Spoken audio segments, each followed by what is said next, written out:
Om Swastiastu. Baik, perkenalkan nama saya Komang WWK Permana, di mana pada video kali ini saya akan mempresentasikan hasil penelitian skripsi saya berjudul Analisis Sentimen Penggunaan Aplikasi Dating Online melalui Twitter menggunakan Device Classifier dan Information Gain. Di mana yang melatar belakangi mengapa saya menganggap penelitian ini adalah di mana dalam era digital yang semakin maju, penggunaan aplikasi semakin meluas di masyarakat, termasuk dalam mencari pasangan melalui aplikasi kencan online. Akan tetapi, penggunaan aplikasi kencan online memiliki risiko, di mana berdasarkan data vertikal Kepolisian Republik Indonesia, jumlah kasus yang terjadi di Indonesia akibat dating online itu meningkat dari tahun ke tahun. Akan tetapi, hal ini diiringi dengan jumlah penggunaan dating app yang meningkat, di mana total pengeluaran konsumen Indonesia untuk dating app meningkat dari tahun ke tahun. Adanya lonjakan kasus penipuan dan meningkatnya minat masyarakat dalam menggunakan aplikasi kencan online penting untuk menganalisis sentimen dan opini publik terkait penggunaan aplikasi online. Yang dimana pada penelitian ini menggunakan media sosial Twitter, karena pada masyarakat Indonesia sebanyak 56% pengguna Indonesia aktif menggunakan aplikasi Twitter. Kemudian metode yang digunakan adalah metode Device Classifier, di mana metode ini yang paling cocok dalam melakukan klasifikasi sentimen. Kemudian untuk membantu meningkatkan akurasi pada metode Device Classifier ini, dilakukan metode seleksi fitur menggunakan Information Gain, di mana seleksi fitur yang mampu mengurangi kurang dimensi adalah menggunakan metode Information Gain. Adapun rumus masalah pada penelitian ini, yang pertama adalah bagaimana implementasi kombinasi Device Classifier dengan Information Gain untuk menganalisis sentimen komentar terhadap aplikasi dating online. Yang kedua, bagaimana perbandingan tingkat performa implementasi kombinasi Device Classifier dan Information Gain dan tanpa Information Gain untuk menganalisis sentimen komentar terhadap aplikasi dating online. Adapun batasan masalah penelitian ini, yang pertama adalah data yang digunakan merupakan data komentar berbahasa Indonesia yang diperoleh dari media Twitter.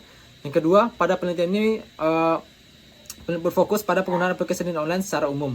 Kemudian ada pada penelitian ini tidak mempertimbangkan masalah imbalance data. Yang terakhir adalah dataset yang digunakan akan menggunakan keyword dating online, kencan online, dan DTF yang dikumpulkan dari periode Desember 2020 sampai Januari 2022. Untuk kalau penelitian pada penelitian ini, yang pertama adalah ada proses data selection, di mana proses data selection ada crawling data dan data labeling. Kemudian proses selanjutnya adalah pre-processing, di mana pada pre-processing ini akan dilakukan proses cleaning data, scaffolding, stop removal, tokenizing, stemming, dan normalization. Kemudian dilanjutkan proses information gain. Selanjutnya dilakukan proses classification menggunakan Device Classifier dan melakukan evaluation menggunakan coefficient matrix. Adapun hasil pembahasan dari penelitian ini, yang pertama adalah data selection, di mana proses pertama adalah melakukan crawling data, di mana proses ini menggunakan bahasa pemrograman Python dan library Sanskrit. Untuk query pencarian menggunakan dating app, Tinder, OkCupid, Tantan, kencan online, dan dating online dalam bahasa Indonesia. Data yang didapatkan adalah sejumlah 3.000 tweet. Kemudian dilakukan pemilihan data dengan tujuan memastikan data yang dihasilkan lebih relevan dan berkualitas, sehingga data yang didapatkan sebanyak 2067 data. Kemudian adalah proses labeling. Tujuan proses ini adalah memberikan label sentimen pada data yang dilakukan oleh dua pakar bahasa Indonesia yang merupakan seorang guru bahasa Indonesia, di mana jumlah data yang berasal dari label adalah sebanyak 2067 tweet. Untuk pembagian label sentimennya terdiri dari 824 tweet netral, 669 negatif dan positif itu sebesar 574 tweet. Selanjutnya proses pre-processing, di mana yang pertama adalah cleaning data, yakni prosesnya menghilangkan kata-kata yang tidak memiliki arti dan menggantinya dengan karakter spasi. Kemudian ini adalah proses untuk scaffolding, di mana scaffolding adalah mengubah kata-kata ke dalam bentuk huruf kecil. Kemudian adalah proses stop removal, di mana proses ini adalah untuk menghilangkan dari kata-kata yang penghubung atau kata-kata umum yang tidak berkontribusi secara signifikan untuk memahami konteks teks. Kemudian adalah proses tokenizing, di mana proses tokenizing adalah proses penguraian teks menjadi unit-unit yang lebih kecil atau disebut token. Kemudian proses stemming, di mana proses stemming adalah menghilangkan imbuhan pada kata dasar. Selanjutnya adalah proses normalization, di mana pada proses normalization adalah mengubah kata ke dalam bentuk sesungguhnya. Kemudian langkah selanjutnya adalah proses information gain, di mana tujuan pada tahap ini adalah untuk mengukur sejauh mana suatu fitur memberikan informasi yang berguna dalam memisahkan kelas-kelas data, di mana jumlah fitur tersedia adalah sebanyak 4.916, di mana pada penelitian ini menggunakan 900 fitur untuk melakukan proses klasifikasi berdasarkan hasil eksperimen yang dilakukan. Di sini menggunakan metode select keybase untuk memilih fitur yang terbaik berdasarkan score information gain. Kemudian fitur-fitur yang terbaik itu akan dilakukan proses klasifikasi. Selanjutnya adalah proses klasifikasi dan evaluation, di mana pada proses ini terdiri dari dua skema. Yang pertama adalah menggunakan Nebayes saja dan menggunakan Nebayes dan optimasi menggunakan information gain. Di mana di sini menggunakan metode Keyword Cross Validation dalam membantu memastikan generasi model yang baik dan tidak tergantung pada satu data uji saja.